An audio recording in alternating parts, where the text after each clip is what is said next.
una institución que toma el trabajo duro de los trabajadores de toda la construcción e infraestructura que han ayudado con su fuerza a construir todo este progreso material que tiene el pueblo dominicano y que por lo tanto la ley 686 faculta esta institución que devuelve en forma de pensiones y servicios todo este tipo de logros. Y bueno, vamos avanzando. Vamos a tener ahora la participación de un veterano, no solamente de la defensa de los derechos de los trabajadores, también de un político que participa dentro del debate, dentro del servicio público, en su condición también de legislador, hay que decirlo. Hablamos nada más y nada menos que de don Pedro Julio Alcántara. Si yo digo Pedro Julio Alcántara, hay gente, sí, pero si digo Pepén, en la circunscripción 3 de Santo Domingo Este lo conoce todo el mundo porque tiene un trabajo, una hoja de servicio. Una cuanta vallita. Y también, bueno, eso ayuda. Hasta yo voy a poner la mía. En todo caso, es evidente que hay un trabajo al cual se le ha sacado frutos y que ha rendido. Damos los buenos días a un trabajador por los trabajadores. Pepén, Pedro Julio Alcántara con nosotros, el presidente de FEMTICOM, que es esa Federación de Trabajadores de la Construcción en sus especialidades de madera, entre otros tópicos, y que precisamente se convierte en esa estructura dentro de FODPECONS que le da vida a esta institución. Bienvenido y buenos días, don Pepén. Buenos días a todos los trabajadores y al pueblo dominicano. Nosotros agradecemos sobremanera que una institución como ustedes se hayan dignado en venir a darle acompañamiento a esta puesta en servicio de este centro hospitalario en los 38 años que va a tener el Fondo de Pensión y Jubilación de los Trabajadores de la Construcción. El honor es nuestro. Además, este centro se fundó, curiosamente, Rosendo, como un mes antes yo nací. Cuando cumplan 70 años, yo voy a tener 70. Así que a lo mejor vendré aquí. Adelante, Rosendo. Don Pepén, usted preside una institución que tiene un área de influencia en prácticamente todos los sectores del área de la construcción. Siempre hemos escuchado la queja de que supuestamente la mano de obra dominicana ha sido sustituida por mano de obra extranjera, y que las instituciones, las empresas no cumplen con la ley, con el 80-20. ¿Cuál es exactamente el nivel de participación de mano de obra extranjera en el sector de la construcción? Y si ciertamente eso ha ido en desmedro de la mano de obra dominicana. Bueno, yo pienso, o no solamente pienso, sino es que hay un enfoque cuando se habla de la mano de obra extranjera.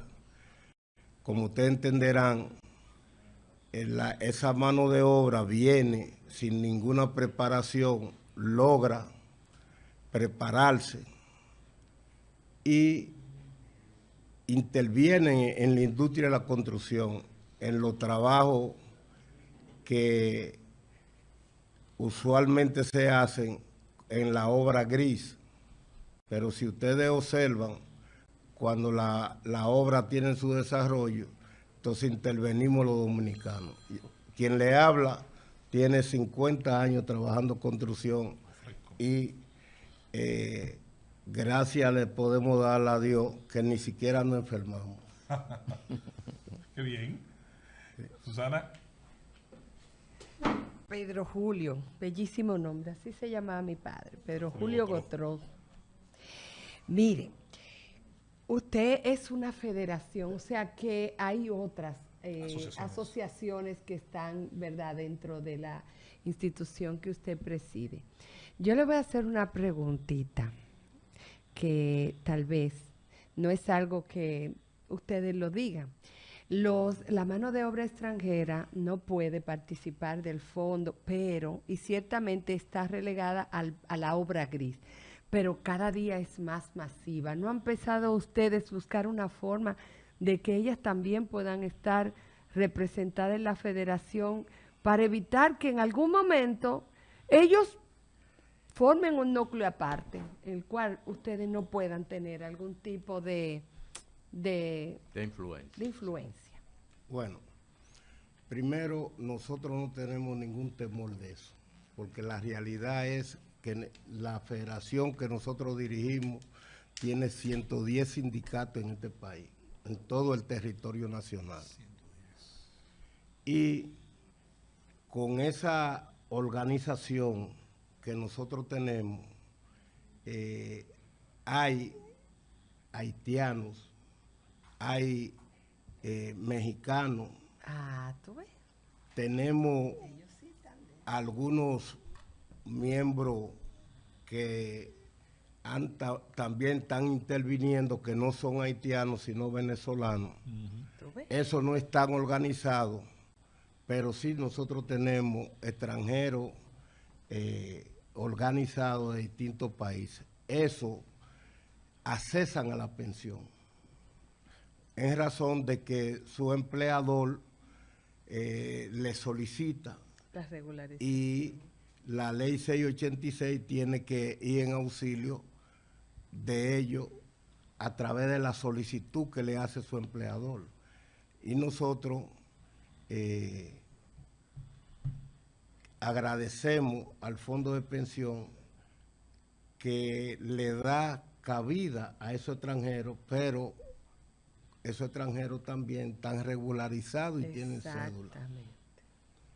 Sí que no tenemos problema con eso. Ahora bien, los trabajadores que no están regularizados tienen los niveles de dificultad de no accesar a la pensión, aún estén trabajando. Entonces, quienes tienen que buscar la forma de regular su situación es el país de ellos y ellos propiamente, para que también puedan accesar a la pensión que algunos extranjeros la tienen. Yo recuerdo el primer haitiano que se le dio una pensión, era un haitiano que vivía en Boca Chica, y ese señor recibió su pensión, pero también poseía una cédula. Claro. Y no solamente era, es decir, trabajador de la constructora Bisonó, sino que también estaba organizado en el Sindicato Unido de la Construcción de Boca Chica. Sí, don Pedro Julio, usted quiere que le llamen Pepén por la forma cercana que usted tiene con el ciudadano, y conforme hemos escuchado, es una persona del pueblo, una expresión del pueblo que representa, tiene la condición de diputado, pero además es presidente del Consejo de Administración de este Centro de Especialidades y Geriatría Eduardo Alexis. En ese orden quisiera un poco que nos hablara de este centro, que hay que decirlo y transmitirlo a los oyentes que no están aquí, que no han visto lo que hemos visto nosotros. Es una obra arquitectónica de características especiales, tiene una serie de edificaciones importantes y brinda varias áreas de especialidad, dentro de ellos la geriatría. Quisiera que nos hablara un poco de la historia de este centro, cuándo surge la iniciativa, la manera en que se desarrolló esta iniciativa y por qué se incluye un centro geriátrico dentro de las especialidades que se brindan en esta estructura, dentro de esta edificación. Bien, nosotros lo primero es que debemos decirle que en el año 2015 se discutió los lineamientos estratégicos del fondo, y dentro de los lineamientos estratégicos del fondo se estableció buscar la forma de ir en auxilio de los envejecientes nuestros, ya que la mayoría de los líderes y los trabajadores iban envejeciendo y algunos empinaban mucho el codo y terminaban. Hay que ser honesto y decir la verdad.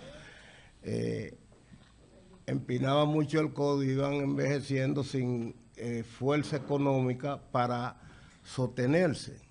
Entonces, dentro de esos lineamientos se acordó que se construyera no solamente este establecimiento, sino varios establecimientos de salud que puedan ir en auxilio de los envejecientes nuestros, ya que, como ustedes entenderán, la medicina es bastante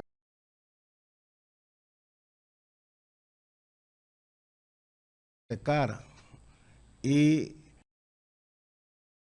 los trabajadores, no sé si es el cemento o el olor a la pintura, lo hace a veces que empinen mucho el codo y la economía de ellos se lacere, y de la única forma que el fondo de pensión puede cumplir con parte de la ley 686 es creando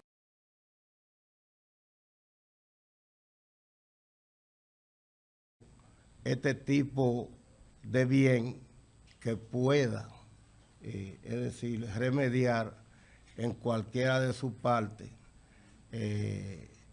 la salud de los envejecientes nuestros, pero además de eso, a los que no son envejecientes también, que sus hijos, su esposa, su familia lleguen aquí.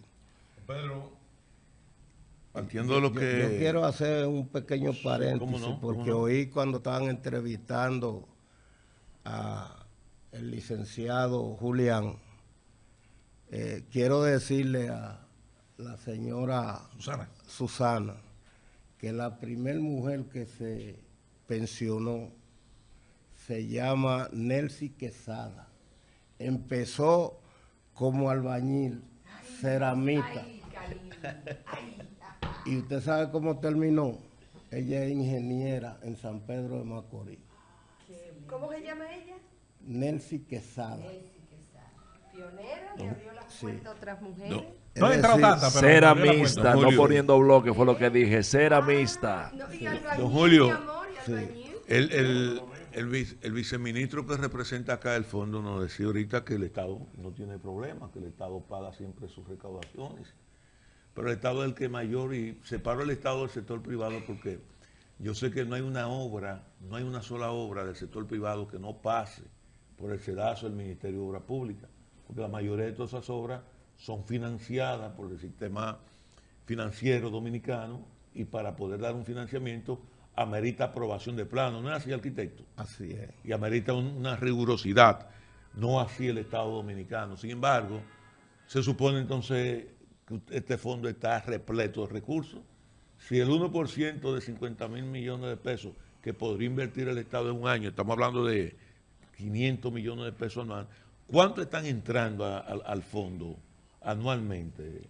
Bueno, Como resultado de la aplicación de la ley, partiendo del hecho de que el Estado no tiene deuda con ustedes.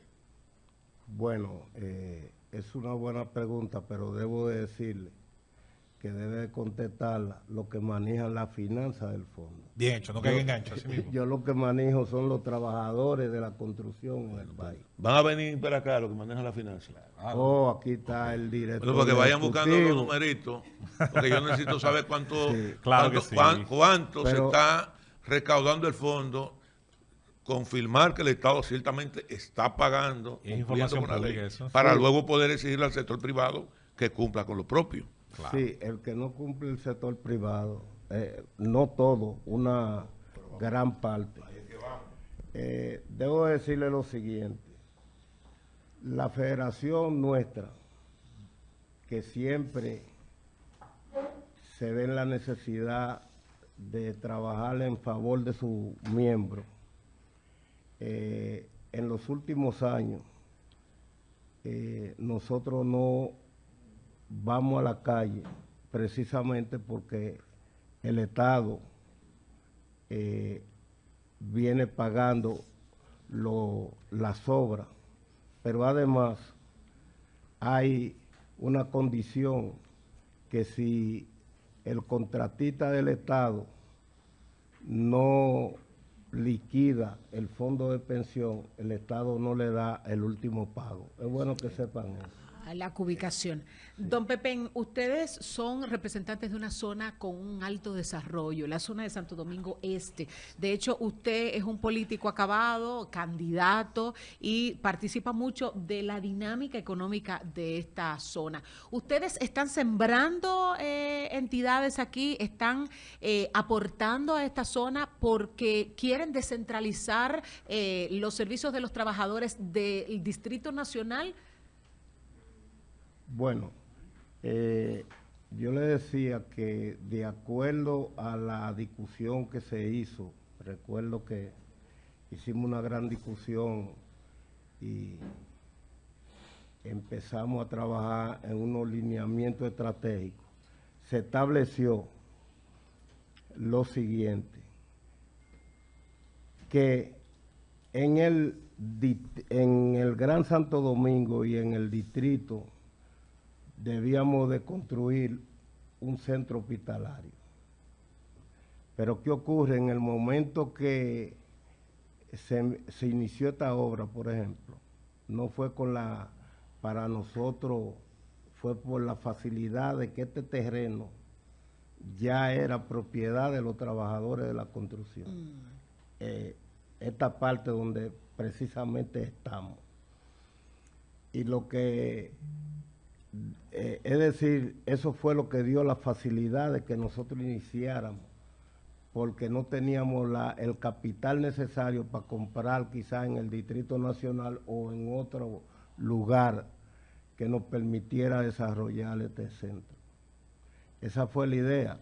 Ahora, la idea general de lo que es el plan estratégico es hacer 5 centros en el país.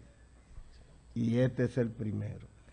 Pepén, la verdad es que me alegra mucho encontrarme contigo otra vez porque hacía 14 años que en una edición del Gobierno de la Mañana entonces no nos veíamos la cara. En ese momento yo iba como vicepresidente de ACOPROVI justamente discutiendo los temas de los trabajadores de la construcción y hablábamos de que los constructores estábamos obligados ya incluso a aprender creol. Incluso te decía en ese momento que, por ejemplo, cuando yo llegaba a una construcción yo le decía a cualquier nacional haitiano, Jumem, ¿qué huye regole? Vamos a jugarle Calile, Jumem. O sea, ¿cómo te llamas? Yo soy Caril y tú. Y en ese momento hablábamos de la necesidad de que teníamos que tecnificar a los dominicanos como técnicos en construcción.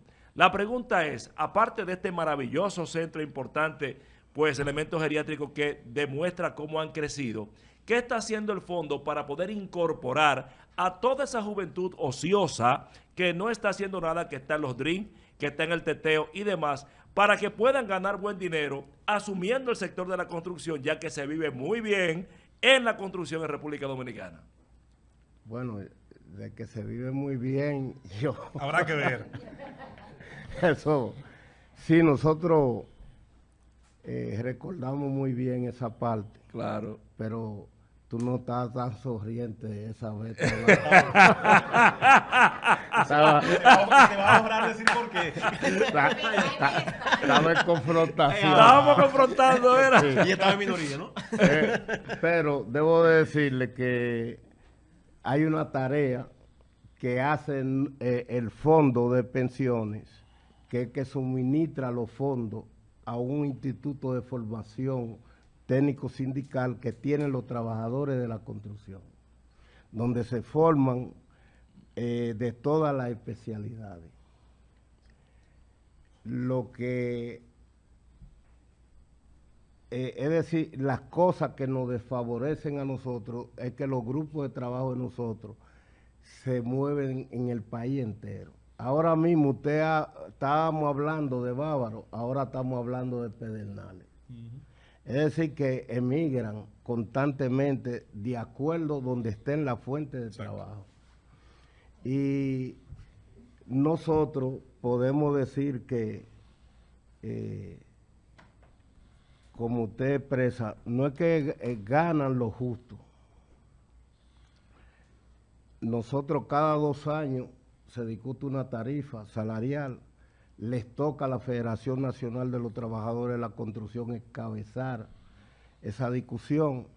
Ustedes como ACOPROVI también se sientan ahí, pero ya los tiempos modernos no han favorecido, porque tanto ACOPROVI como los trabajadores de la construcción que anteriormente tenían que discutir 6 meses una tarifa, ahora la discuten en 3 o 2 días. Así es. Interesante. Sí. Eso Bueno. quiere decir que hay una comprensión entre lo que es el capital y el trabajador. Pero Mendoza, brevecito, para que la gente tenga una idea, promedio, Pepén, ¿cuánto está ganando un técnico medio, un albañil promedio que se gane su jornal en la construcción, un 7 a 5 de la tarde, promedio? 2,000 pesos. Esos 23 días de trabajo. Sin coger lo ajuste. que hay que multiplicarlo. Sin coger ajuste y demás, son 40,000 y pico de pesos. Dígame usted, doctor Manuel Conde, ¿cuántos profesionales ganan 40,000 y pico de pesos mensual? Bueno, muy pocos. Entonces se vive bien de la Es un construcción. tema interesante. Lo sabemos, pero deja su escuela. Sigo Claro. queriendo embarillar. Claro. Te Miren, estoy diciendo. es interesante lo que propone Khalil en su pregunta, don Pepe. Yo quisiera decirte que no coge ese camino porque va a sufrir. Mientras tanto, Cuando se calientan a las 12, Ay, ay, a las 12 cuando ay, se ay, calienta ay. ese acero, que No es tú le fácil. pones la mano, tú ahí mismo. No, pero con guantes. tú- Con guantes. No, ni el que tenga Con no guantes. guantes. aguanta Lo nadie. De importante que ella siente ese caliente, ella misma coge para su casa. Mire, don Pepe, es, Tal vez es se quiera, importantísimo Pepe. también, es importantísimo decir que hay un aspecto tecnológico que acompaña al económico. Por mucho tiempo la construcción dominicana se le ha criticado que ha mantenido una matriz demasiado antigua. Todavía tú ves un trabajador con una polea, 2 trabajadores con polea subiendo un peso, cuando va a Estados Unidos solo hace una máquina. Se ha ido, digamos, mecanizando la construcción. Aquí ha ido ocurriendo, aquí hay muchísimos edificios que se están haciendo con una gran aplicación de tecnología mecánica, con los elevadores de carga y cada vez más, pero eso necesita también una mayor implicación de tener personal conocedor, personal calificado. O sea que digamos que estamos gradualmente yendo hacia un modelo más eficiente que pudiera permitir tal vez también mejores pagos. Así que sin duda es un proceso como todos los procesos económicos y que admiten la tecnología largo y que sabemos va a ocupar un tiempo, don Pepe. Gracias por esta participación con nosotros. Gracias por estar en el Gobierno de la Mañana y compartir su experiencia. Bueno, nosotros agradecidos de estar junto con ustedes Claro. y es una forma de ustedes reconocer que también los trabajadores de la construcción Claro. necesitamos el auxilio, Claro. porque a veces piensan que solamente es decir, sudor, sacrificio, Ujú. pero también el trabajador tiene su dignidad. Claro. Tiene sus sueños, sus anhelos, sus metas. Sí, y nosotros con esta, lo único que le puedo decir al país, que en el caso mío, yo he educado en la 9 hijos que he procreado. en Tímido la el hombre, industria de la tímido. construcción. 9. El que en la Un familia equipo de ejerce. pelota. El que en la familia, le ejerce. Y hay profesionales, hay otros que lo que han querido es copiarme. Excelente. Y no hemos mantenido, Excelente. pero gracias le podemos dar a Dios y al país que nos ha soportado. Excelente, qué bueno que sí. Muchas- Gracias, don muchas Pepe. gracias. El trabajo duro es el primer paso a un buen ejemplo a las generaciones de sus hijos y de sus familias, y sabemos que por ahí ha iniciado todo lo bueno que este Sí. país habrá logrado, Sí, definitivamente pero, que sí. pero yo quisiera que ustedes me permitan Claro. decir que dentro de los que están acompañándonos Ujú. está el compañero Luis Miguel Martínez Glass, quien fue el que discutió los lineamientos estratégicos que nos trae hoy a este centro. Excelente. Muchas gracias, Luis Miguel. Qué bien. Un saludo para Luis Miguel Glass. Con él despedimos este segmento y vamos a continuar con más y nuestros anfitriones, que a la vez son nuestros invitados en el programa especial que hoy tenemos desde el Fondo de Pensiones de los Trabajadores de la Construcción y este centro.